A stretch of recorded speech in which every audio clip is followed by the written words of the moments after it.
লাজুর হাত ধরে লাজুর কাছে ক্ষমা চাইলো অনুভব। হ্যাঁ বন্ধুরা, এমনটা দেখা যাবে, তাই সম্পূর্ণ জানতে ভিডিওটিতে লাইক দিয়ে চ্যানেলটি সাবস্ক্রাইব করে দেখতে থাকুন। নতুন পর্বে দেখা যাবে লাজু অনুভবের কেবিন থেকে এসে খুব কাঁদতে থাকে। তখন ঠাম্মি বলে, লাজু রে, তুই কাঁদিস না, দাদু ভাই দেখবি ঠিক তোকে মনে পড়ে যাবে।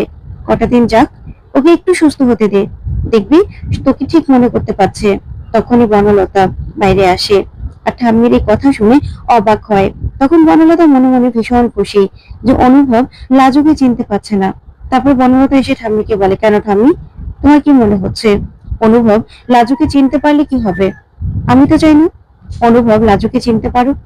তখন ঠাম্মি বলে, শোনো বনলতা, তুমি চাও বা না চাও তাতে তো কিছু যায় আসে না। লাজু আমার দাদু ভাইয়ের জীবন বাঁচিয়েছে, আর লাজু আমার দাদু ভাইয়ের কি ছিল সেটা তোমরা সবাই জানো। তাহলে আমার দাদু ভাই কিছুতেই লাজুকে ভুলে থাকতে পারবে না, আমি তোমাকে বলছি। তখন বনলতা মনে মনে বলে, না, অনুভবকে আর কিচ্ছু মনে করতে দেওয়া যাবে না। ও যখন লাজুকে ভুলে গেছে তাহলে ভুলেই গেছে। অনুভব এবার আমার হবে, শুধুমাত্র ও আমাকে ভালোবাসবে। এই কথা ভেবেই বনলতা প্ল্যান করতে থাকে কি করে লাজুকে অনুভবের কাছে খারাপ বানাবে। অন্যদিকে সুদেবকে সুদেবের মা বলে, একটা ছেলে জন্ম দিয়েছি, অকর্মা, একদম কাপুরুষ। না হলে এই তো বলে গেলি যে ও তোর বউকে তুই চুলের মুঠি ধরে তারপর নিয়ে আসবি, কই আনতে পারলি? তখন সুদেব বলে, আমি কি করব, গিয়েছিলাম তো, আনতে তো পারলাম না। তুমি তো জানোই ওই মেয়ে ছেলের কত চোপা, আমাকে ওখান থেকে তাড়িয়ে দিল। তখন সুদেবের মা বলে, আমরা তো মেনে নিয়েছিলাম তোর বউকে, এখানে থাকতেও দিয়েছিলাম, কোনো কাজও করতে দেইনি। আর এখন দেখলি তো নিচে কথা কয়ে কিভাবে বাইরে চলে গেল ওই শহরের বেটাটাকে দেখতে। তুই না আটকাতে পারবি না, এই মেয়ে ছেলের চোখ ফুটে গেছে রে সুদেব, ওর সঙ্গে তোরা সংসার হবে না। তখন সুদেব বলে, দেখোই না ওর আমি কি অবস্থা করি, ওকে আমি এত তাড়াতাড়ি ছেড়ে দেবো নাকি? ওকে একবার আনতে পারি, তারপর দেখবে কি অবস্থা করি, ওর কি হাল করি। তখন সুদেবের মা বলে, হ্যাঁ তুই শুধু মুখে মুখে এত বড় বড় কথা বলতে পারবি, আর ওই টিচার দিদিমণির কথা মতো নাচতে পারবি, আর কিছুই করতে পারবি না। কোনো লাভের লাভ হয়েছে? হয়নি তো। তখন সুদেব আর কিছুই বলে না। অন্যদিকে বনলতা অনুভবের কাছে যায়, গিয়ে অনুভবকে বলে, অনুভব এখন তোমার কেমন লাগছে? তখন অনুভব বলে, আমি ঠিক আছি। তখন বনলতা বলে, জানো তো ওই যে মেয়েটা যাকে তুমি চিনতে পারলে না, আর তোমার সামনে যারা এত প্রশংসা করলো, আসলে ও তো কিছুই করেনি, শুধু শুধু সবাই ওর প্রশংসা করছে। তখন অনুভব বলে, তাহলে এই মেয়েটা কে? সবাই কেন এই মেয়েটাকে আমাকে চিনি কিনা জিজ্ঞাসা করছে বলো তো? তখন বনলতা বলে, শোনো, এই মেয়েটার জন্যই না আজকে তোমার এই অবস্থা, ওর জন্যই তুমি অ্যাক্সিডেন্ট করেছিলে, আর একটু হলে তো আমাদেরকে সবাইকে ছেড়ে তুমি চলে যেতে। তাই এই মেয়েটার সঙ্গে না তুমি একদম কথা বলবে না, ওকে মনে করার কোনো দরকার নেই তোমার। তখন অনুভব বলে, ওর জন্য অ্যাক্সিডেন্ট হয়েছে মানে? তখন বনলতা বলে, হ্যাঁ, তুমি এখন মনে করতে পারছো না, তোমার মনে করার দরকারও নেই।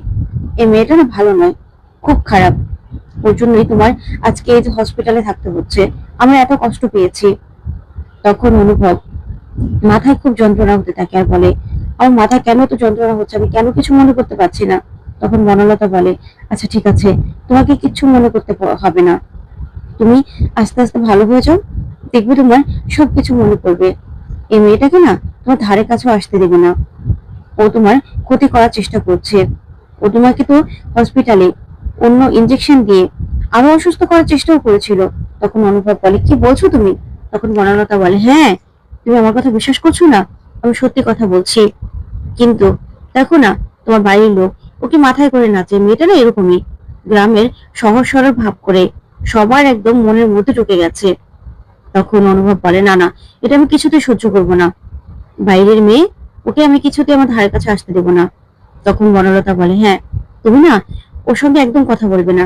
তখন অনুভব বলে, না, প্রশ্নই আসে না। তারপরে বনলতা মনে মনে ভীষণ খুশি আর বলে, এবার লাজু তুই কি করবি?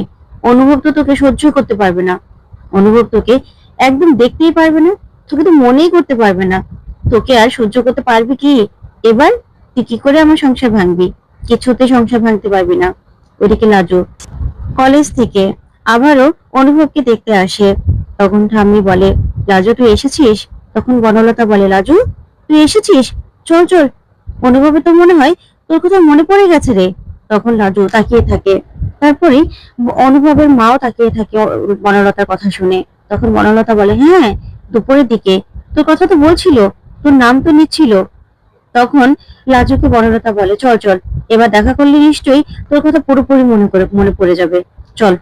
তখন অনুপমার মা বুঝতে পারে না বনলতার প্ল্যানটা কি। লাজু বনলতার প্ল্যানে একদম ফাঁদে পা দিয়ে ফেলে। তখন লাজু বনলতার সঙ্গে যায় আর গেলেই তারপরে অনুভব লাজুকে দেখে প্রচন্ড রেগে যায় আর বলে, তুমি তুমি এখানে কেন এসেছো? বাইরের মেয়ে, তুমি আউটসাইডার, তুমি আমাদের ফ্যামিলির কেউ না, তুমি কেন এসেছো এখানে? বাইরে চলে যাও, চলে যাও, আমাদের এখানে আর কখনো আসবে না, আমার কেবিনে তো কখনো আসবেই না। তখন তো লাজু কাঁদতে থাকে। ওইদিকে বনলতা ভীষণ খুশি হয়ে যায়। তখন ঠাম্মি আর অনুভবের মা বুঝতে পেরে যায় যে বনলতার প্ল্যানটা কি। তখন ঠাম্মি বলে, দাদু ভাই, কি বলছো তুমি? তুমি লাজুকে চিনতে পারছো না? এই নাকি তুমি লাজুকে চিনতে পারলে, বনলতা বলল। তখন অনুভব বলে, না, এই মেয়েটাকে আমি কোনোদিনও দেখিও নি, আর ওকে আমি চিনিও না। বুঝতে পেরেছো? ওই মেয়েটাকে আমার চোখের সামনে থেকে চলে যেতে বলো, আমার ক্ষতি করেছে, ওর জন্যই আজকে আমার এই অবস্থা, ওকে চলে যেতে বলো। তখন তো লাজু কাঁদতে থাকে। ওদিকে অনুভবের মা কিচ্ছু বলে না, চুপ করে দাঁড়িয়ে আছে। আর বনলতা বলে, ঠিক আছে অনুভব, ঠিক আছে, ও আসবে না। লাজু, যা, তুই বাইরে যা, বাইরে যা, ও আসবে না, আমি বলছি তো, আমি তোমার পাশে আছি, আমি তোমার পাশে থাকবো, তুমি চিন্তা করো না। তখন অনুভব চুপ করে থাকে। তারপর ডক্টর এসে বলে, এ কি, আপনারা পেশেন্টকে এইভাবে উত্তেজিত করছেন কেন? দেখুন, ওনার জ্ঞান ফিরলেও, উনি এখন কথা বলতে পারলেও ওনার বিপদ কিন্তু এখনো কাটেনি, কারণ মাথা থেকে অনেকগুলো মেমোরি ওনার লস হয়ে গেছে। তাই সেই মেমোরি গুলোকে ফেরাতে হলে একটু সময় দিতে হবে। প্লিজ আপনারা এইভাবে ওনাকে উত্তেজিত করবেন না। তখন বনলতা বলে, না না ডক্টর, যে স্মৃতিগুলো মুছে গেছে সেই স্মৃতিগুলো ফেরার দরকার নেই, আপনাদের আর কিছু করতে হবে না।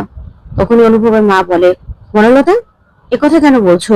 হঠাৎ করে একথা বলা মানে কি? আমার ছেলে যদি স্মৃতি মুছে যায় তাহলে আমার ছেলে সুস্থ হবে কি করে? আমার ছেলেকে তো সব কথা মনে করতেই হবে। কৃষ্ণ, তুই সবকিছু মনে করবি বাবা, তুই সবকিছু মনে করতে পারবি, তুই চিন্তা করিস না, সব তোর মনে পড়ে যাবে। তখন অনুভব মাথায় খুব যন্ত্রণা করে আর বলে, ডক্টর, সবাইকে বাইরে যেতে বলুন, আমার ভালো লাগছে না। তখন ডক্টর বলে, আপনারা প্লিজ বাইরে যান সবাই, আমি আবার পরে আপনাদের ডাকবো। তারপরে ডক্টর অনুভবকে বলে, কি কষ্ট হচ্ছে আপনার? তখন অনুভব বলে, ডক্টর, আমি কেন বাকি কথা মনে করতে পারছি না, আমার কি হয়েছিল, কিভাবে অ্যাক্সিডেন্ট করেছিলাম, কিছু তো মনে করতে পারছি না। তখন ডক্টর বলে, দেখুন মিস্টার চ্যাটার্জি, আপনি এভাবে ব্রেনকে চাপ দিবেন না, আপনার আস্তে আস্তে ঠিক সব মনে পড়ে যাবে। তখন অনুভবের চোখ বেয়ে জল পড়তে থাকে। ওদিকে লাজু কান্নায় ভেঙে পড়ে। তো বন্ধুরা, অনুভব কি পারবে লাজুকে মনে করতে? তোমাদের কি মনে হয়? কমেন্ট করে জানাও। ধন্যবাদ।